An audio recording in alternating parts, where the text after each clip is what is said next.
This just in, first at noon, the man accused of killing UnitedHealthcare CEO has been charged with murder as an act of terrorism.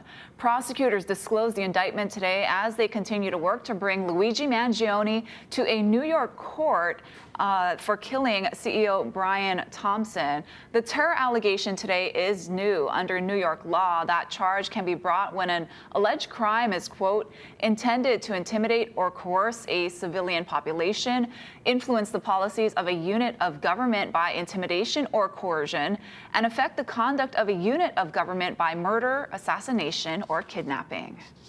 This was a frightening, well-planned, targeted murder that was intended to cause shock, inattention, and intimidation. It occurred in one of the most bustling parts of our city, threatening the safety of local residents and tourists alike, commuters and business people just starting out on their day. Mangione's New York lawyer has not commented. He has an extradition hearing scheduled in Pennsylvania on Thursday. Investigators are trying to figure out a motive in Monday's deadly shooting at a private Christian school in Wisconsin. 2 people killed, and police believe the 15-year-old girl who carried out the attack died by suicide. Ian Lee has more from Madison, Wisconsin.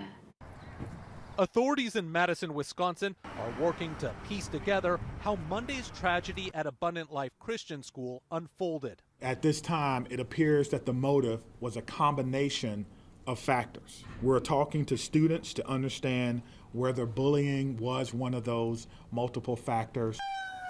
Madison police responded to the scene just 3 minutes after getting a 911 call about an active shooter from a second-grade teacher, rather than from a student, as they initially said. We had a call coming in at Abundant Life Christian Church that's advising someone was shot. Once inside, police say they found the 15-year-old suspect, identified as Natalie Samantha Ruppnow, dead from a self-inflicted gunshot wound, and recovered a 9mm handgun. Officials believe she killed a fellow student, teacher, and injured at least 6 others. Yesterday, authorities raided the suspected shooter's home about 8 miles away from the school. Everyone was targeted in this incident, and everyone was put in equal danger. As the investigation continues, students are recounting what happened as the shooting unfolded. Nora, a second grader, said she heard a teacher screaming for help. I was really scared and I was really sad. Her father waited hours to be reunited with her and her brother, who is also a student there. Seeing 10, 12, 15 ambulances really scared me, thinking that one of my children might be the one. Tuesday, bus drivers and school monitors placed flowers at a growing memorial. It's a sad situation, and we're going to, keep the community uplifted, keep the faith. Police say they're working to determine if a circulating document was written by the shooter and are examining other material taken from her home. Ian Lee, CBS News, Madison, Wisconsin. A Pahoa man has been charged after allegedly firing a gun multiple times and threatening to kill his former in-laws. 36-year-old Sione Siupeli is charged with 4 offenses, including terroristic threatening, reckless endangering, and a gun crime. Last Wednesday night, police received multiple calls from neighbors on Pearl Drive in the Ainaloa subdivision. They complained of yelling and gunshots. Now, Siupeli allegedly shot a gun multiple times in the air and pointed it at another man's face. His bail is set at $110,000. Also on Hawaii Island, a fire ripped through some businesses in Kealakekua Sunday, and police are asking for tips. Flames and heavy smoke were seen on the 2nd floor of a building owned by Kamuala Management. No injuries were reported, but the fire caused nearly $2 million in damage. Call the number on your screen if you have any info on what may have led up to the blaze. At his first news conference since the election, President-elect Donald Trump answered questions on topics ranging from some of his campaign promises to the controversies over some of his cabinet picks. Caitlin Huey-Burns has more. Facing reporters at Mar-a-Lago on Monday, President-elect Donald Trump defended his choice of vaccine skeptic Robert F. Kennedy Jr. to lead the nation's health department. I think he's going to be much less radical than you would think. I think he's got a very open mind, or I wouldn't have put him there. If confirmed to head up Health and Human Services, Kennedy would oversee the FDA and the CDC. But in 2022, his attorney petitioned the FDA to revoke the polio vaccine, which is stoking fresh controversy. Republican Senator Mitch McConnell, who survived polio as a child, called any effort to undermine confidence in the vaccine dangerous, adding anyone seeking the Senate's consent to serve in the incoming administration would do well to steer clear of even the appearance of association with such efforts. Do you want RFK Jr. to revoke any vaccines? No, I want him to come back with a report as to what he thinks. Nothing's going to happen very quickly. You're not going to lose the polio vaccine. That's not going to happen. Arriving on Capitol Hill Monday to meet with senators, Kennedy echoed Trump. Polio vaccine revoked. While the FDA approves vaccines, it's up to state and local governments to decide whether to require them for school children. When asked if he supports school vaccine mandates, Trump responded, I don't like mandates. I'm not a big mandate person. And as Kennedy and other Trump cabinet picks are seeking support from senators in Washington, tech leaders are flocking to Mar-a-Lago to meet with Trump, including the CEOs of Apple and Google in recent days. Amazon CEO Jeff Bezos is slated to visit later this week. In the first term, everybody was fighting me. In this term, everybody wants to be my friend. I don't know. My personality changed or something. On Monday, Trump met with the CEO of TikTok as the social media app faces a potential ban. And Trump credited the platform for helping him with the youth vote. I have a warm spot in my heart for TikTok. That potential ban on TikTok was passed by Congress earlier this year and would take effect on January 19th, the day before Trump takes office. And yesterday, the company asked the Supreme Court to intervene on an emergency basis. Caitlin Huey-Burns, CBS News, West Palm Beach, Florida. Meanwhile, U.S. Senator Tammy Duckworth also made comments today about former Congresswoman Tulsi Gabbard. Gabbard is Mr. Trump's pick for Director of National Intelligence. Her critics say she doesn't have deep experience in the field, and Duckworth says Gabbard is compromised. I have deep concerns about the fact that she might be compromised. I mean, it was Russian-controlled media that called her a Russian asset. I also think she's not qualified for the position. She's not really done anything in the intelligence world, so I don't know that that's the right person to run our nation's intelligence agencies. Other prominent Democrats on Capitol Hill have shared similar concerns over her qualifications for the position. A new photo shows Hana Kobayashi embracing her aunt after re-entering the United States. Customs and Border Protection confirms the 30-year-old Maui woman crossed the Mexico border on Sunday and appeared in good health. Kobayashi released a statement saying she was unaware of all the media attention since early November and that she's focusing now on her healing, peace, and creativity. Kobayashi made international headlines as her family desperately searched for her, and then her father took his own life. Investigators later said she willingly left the country, and they have closed the case. Well, some lawmakers are pushing back against the city's plan to build a new landfill in central Oahu. The proposal calls for agricultural land outside of Wahiawa.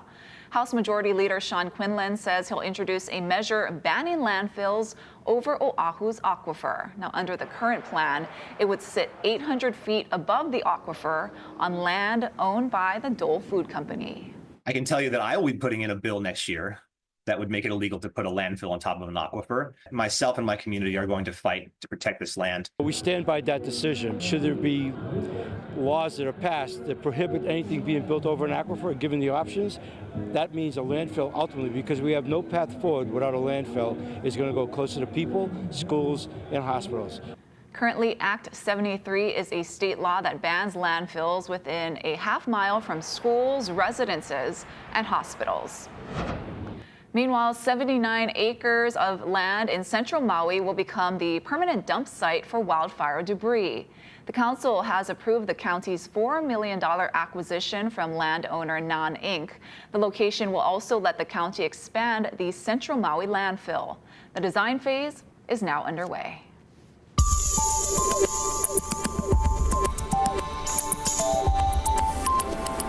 Well, happy Tuesday, everybody. Let's take a look at our surf and shoreline forecast. We've been talking all week long, giving you the first alert for the extra large swell. It's starting to move in today, and we'll get to high surf warning criteria by the time we get to Thursday and Friday. Taking a look at the actual numbers, north-facing shores are around 18 to 24 feet, west-facing shores 14 to 18 feet. This forecast is for Wednesday morning in town and on east-facing shores. Relatively small out there. We've got light and variable winds out there, so we're really not seeing the trade wind swell that we typically see. You can see on our swell forecast as we're going throughout Wednesday and Thursday, that swell is going to start filling in on north-facing shores and some wraparound energy on west-facing shores as well. This is Wednesday around 11 p.m. By the time we get to Thursday and Friday, we're expecting an extra large swell to approach. We could see high surf warnings by the end of this week, and all the way it's at Sunday of next week, we've got another swell that's going to be approaching. We've got extra large surf in the forecast throughout the rest of this week. Coming up in your island by island surf outlook, I'll break down surf numbers for tomorrow afternoon for each island. And let's send it back to Ashley. Thank you, Drew. Now to dramatic video from a powerful earthquake in the Pacific island nation of Vanuatu, north of New Zealand. At least 6 people are dead, and witnesses are calling it the worst in decades. Zahar Zand has more. This is the moment when a deadly earthquake shook Port Vila, the capital city of Vanuatu in the South Pacific. The 7.3 magnitude quake has left a trail of destruction. There's definitely some people in there, hopefully still alive. Crushing vehicles, triggering landslides and flattening buildings, including the ground floor of the U.S. Embassy. It's a stronger quake than I've ever experienced in my 21 years living in Vanuatu, and I've seen quite a few large ones. Social media is revealing the devastation, since government websites are down with widespread power cuts. It's a very resilient country because it does need to withstand a lot of these shocks. Vanuatu sits in a region prone to quakes, yet the scale of this one has certainly left the nation shaken. Sahar Zand, CBS News, London. The grand opening of a transformative affordable housing complex in Kapolei. I'm Dylan Ancheta at Parkway Village, and I'll have more details on this coming up. More Americans are visiting Japan this year. I'm Wendy Gillette in Tokyo with what's driving the increase.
Welcome back. A new affordable housing community is celebrating its grand opening in West Oahu. And the innovative project is also home to the state's first privately developed public charter preschool.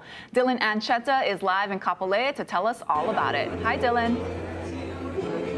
Hey, Ashley, thank you so much. Yes, we are at Parkway Village, Kapolei, and it's framed as this new dynamic community, of course, with a focus on affordable housing. Now, we are at the grand opening ceremony, which was very well attended. This complex has a total of 401 units, ranging from studio units up to 4 bedrooms, and they are for families making 30 to 60% of the area median income. Now, for a family of 4, that translates to between $41,000 and roughly $83,000. Now, this project, this complex addresses the critical need of housing, especially in this area. Developers also partnered with Kamehameha Schools and Keikio Ka'aina to provide early education access in this community. And as mentioned, they say it is the first privately developed public charter preschool and will serve upwards of 80 keiki in Phase 1 and up to 120 when Phase 2 opens. Also in attendance today was Governor Josh Green, Mayor Blangiardi, the developers, and members of the City Council. Here's some of what was shared a few moments ago. This project serves people who just don't earn a lot of money. Imagine trying to live on somewhere between $35,000 and $70,000 a year. It's almost impossible unless people like this group step up. And that is the point. That is the reason that we support Housing Together. It is otherwise utterly impossible for so many people that do the necessary work for our state to actually live and stay here. Yes, the need for affordable housing is definitely high, especially in this part of Oahu. Now, this grand opening is only for Phase 1 of the project. Phase 2 is set to open sometime in 2025. And this project totaled costs in about $199 million, and it is built on city lands, but it got funding from many sources, including the low-income housing tax credit. Now, it's amazing to see here. We'll be taking a tour of the units coming up in just a bit, and we'll have more on this story in later editions of Hawaii News Now. Live in Kapolei, I'm Dylan Ancheta, Hawaii News Now. Thank you, Dylan. Well, tourism in Japan is breaking records this year. The number of Americans visiting the country has surged as well due to the weak yen that has increased the value of the dollar. Wendy Gillette reports from Tokyo. Lauren Shannon co-owns Arigato Travel, which leads tours throughout Japan, including itineraries highlighting its diverse cuisine. Food tour is super important because it's the gateway into Japanese culture. You can see everything about Japanese history, customs, art, design, all in the cuisine. It took Japan more than 2 years to reopen after the pandemic, much longer than most of the world. Now, Americans make up about half of Arigato's guests. This year, we've been exceeding our projections by about 40%. Tourism has exploded here in Japan this year. The government reports almost 18 million foreign visitors in the first half of 2024, breaking pre-pandemic records. With the end of the year in sight, the numbers keep climbing, showing over 30% growth compared to 2023. Bulgari Hotel Tokyo opened its doors last April as interest in seeing Japan surged. The property features a sprawling spa, skyscraper location affording expansive views from rooms and terraces, and plenty of touches befitting of the brand founded in Rome. Il Ristorante Nico Ramito serves Italian cuisine and was already awarded a Michelin star. Japanese people, they love Italian food. The peninsula, also in downtown Tokyo, offers views of the Imperial Palace Gardens, a Rolls-Royce fleet for transfers, and neighborhood experiences, including a local ramen favorite on the room service menu, and classes to create preserved flower boxes at a nearby shop. More and more people see that there's great value on the experience because of the yen. Particularly if you're coming from the U.S. markets. Americans are also increasingly visiting the city of Kyoto in western Japan. A boon for business at the Park Hyatt, one of the hotels where we stayed for a special rate. For our hotel, North America is a very key market for us. Guests enjoy stunning views from their perch above the city. More than 60 pieces of art, Japanese design, and a teppanyaki restaurant overlooking the famous Yasaka Pagoda. Visitors can explore the city from sipping sake to making Japanese candles, lighting the way to a new era in tourism for the country. Wendy Gillette, CBS News. And stick around. Coming up after the break, I'll give you a look at our hour-by-hour forecast. We're going to be in the green throughout the rest of this afternoon.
Alert Weather with Drew Davis. Happy Tuesday, everybody. Let's get right into your First Alert weather headlines. We've been talking about it all week long. Extra large surf is in the forecast. Really high surf expected by the time we get to this weekend, and light winds out there as well. So you can see right now, those are our two headlines, what we're tracking. Let's go hour by hour throughout the rest of today. Now, temperatures very comfortable out there. We're actually seeing a little bit more humidity in the atmosphere because we have south Kona winds right now. Southwesterlies around 8 miles per hour, 81 degrees as well. Expanding this out throughout the rest of this afternoon, we're going to be relatively in the green. Very comfortable out there, getting calmer as we're going into the overnight hours. Temperatures going into the low 70s for your temperatures tonight. The overall weather pattern we've been talking about, a large surf. That's because of really a couple of strong North Pacific storms impacting our weather. They're going to send some cold fronts our way, giving us that warning level swell. It's really going to start building in throughout today. It's going to arrive and peak on Thursday and Friday.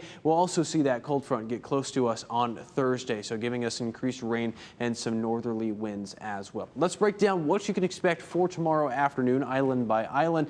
This is for Wednesday afternoon. Kauai and Oahu and Molokai north-facing shores, 18 to 24 feet. Maui around 15 to 20, a little bit smaller on Hawaii Island, but north-facing shores will be close to 7 to 10 feet. West-facing shores around 14 to 18 feet over the west-facing shores of the western half of the state. Our winds outside relatively weak, and overall southeasterly flow over near the Big Island. We're also seeing some Kona winds in town around 6 miles per hour. Seeing the humidity rise as we're going forward throughout the next couple of days. You can see as we're going into this afternoon, still that southeasterly flow, southwesterlies in town. We're really expecting light winds throughout today and tomorrow. We'll start to see some northerly winds actually by the time we get to this upcoming Thursday for the western half of the state as that front moves across the western half of the island chain. A couple of showers are also possible in our First Alert Futurecast. Pop-up sea breeze showers. When we see light winds like this, we typically see some showers pop up in the afternoon hours during the hottest part of each day. Let's take a look at your First Alert 7-day forecast. Mahalo to Andy for sending in this background photo.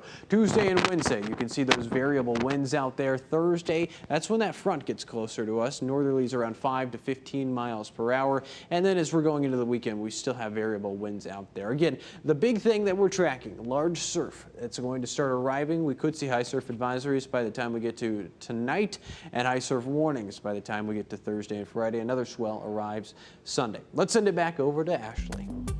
Thanks, Drew. Well, still to come, Taco Bell is adding something unusual to its menus this week. We'll tell you why in 2 minutes. And before we go to break, here's Ryan and Yunji with a preview of today's Spotlight Now. Later today on Spotlight Now, we catch up with city officials to hear the plans for Oahu's next landfill. Plus, Steve Alm from the Honolulu Prosecutor's Office is joining us. See you 1 o'clock on K5.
right, time for some good news. Cirque du Soleil's first ever Hawaii show will hold its world premiere today. Titled Awana, the production features 8 acts inspired by Hawaiian stories, along with mele and oli in Olelo, Hawaii. Now, the show is housed at the Outrigger Waikiki Beachcomber Hotel. Tickets are $85.